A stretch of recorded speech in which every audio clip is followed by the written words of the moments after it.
Hey, hey, I believe we're on. Excuse me as I step over my dog here in my office. What's going on? Crew at San Diego State. Hope you Aztec brother and sisters are doing well over this ginormous winter break that you all have. Hey, I've been thinking about and praying for you guys over the course of this break. I know these long periods of time away from your community back home on campus can be difficult and challenging. It could also be refreshing, perhaps, having a little break from some relationships as well. Either way, I wanted to share a few thoughts with you guys right here in the middle of your long winter break. I know my dad and I love to go sailing. He has a beautiful boat up in Dana Point. They used to keep here as well in San Diego. And whenever I get a chance, I love to go out on the water with him. You know, there's two critical components to a great sailing experience. One is having a working boat, one that floats, obviously, but it's got all the proper rigging, the sails, the gear, the equipment needed to have a good experience. The other thing, of course, is wind. You've got to have good wind. Otherwise, what happens? You're just adrift. You're adrift at sea. And in order to have that good sailing experience, you've got to have the right equipment, but you've got to have that in concert or in partnership with good wind. There's been plenty of days where the wind just shuts off and we just kind of float. And honestly, it's nice for a little bit, but it ain't too fun, it ain't too life-giving being out in the ocean floating. I know sometimes our spiritual life can be floating or feel like we're just simply adrift. We've lost the wind. And I know in the middle of these big breaks, sometimes it can feel a little bit, or you can feel a little bit disconnected from community or any kind of rhythm in your relationship with the Lord that you had going on in the fall. I want to encourage you with a couple thoughts. Your spiritual life, your spiritual growth, one, is initiated by God. It's sustained by God or continued by the grace of God.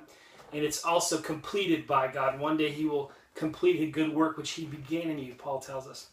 But it's also got to be in partnership with something, which is you.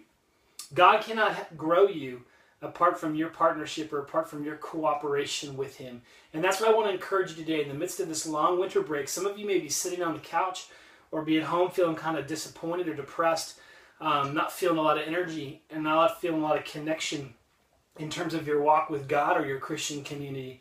But I want to exhort you to fight. The word, the scripture often gives us in the New Testament is to train. You've got to continue to be training at your spiritual life and vitality.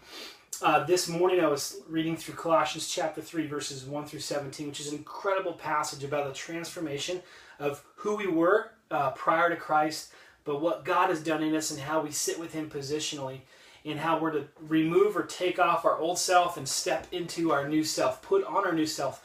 As Paul uses this putting on imagery, almost like a clothes, like a new jacket you're putting on, you've got to intentionally step into or put on this new kind of life with God in partnership. Just like sailing, we need boat and wind. The wind is what causes the sailing to happen. It propels the boat. God is the one who moves us along in our growth. But you've got to posture yourself in the right place, in the right position, in order for that growing to occur. So, as Peter affirms and exhorts us in 2 Peter 3, verse 18, grow in the knowledge and in the grace of God. You've got to do training, my friends. Figure out a good devotional or some sort of podcast or an MP3, a sermon to listen to, just to jumpstart your relationship with God if you feel like you're kind of at sea and adrift in your relationship with God. You've got to train. You've got to put the time into it. Remember, grace is not opposed to effort. It's opposed to earning. Grace is a gift from God, but you have to partner with His gracious presence and work in you in order to help cause that growth. Okay, my brothers and sisters, I love you. I'm praying for you. Can't wait to see you back here in January when you return to campus. And as we hit the ground running, trusting Christ for more in us and around us as we follow hard after Him. Love you guys. God bless.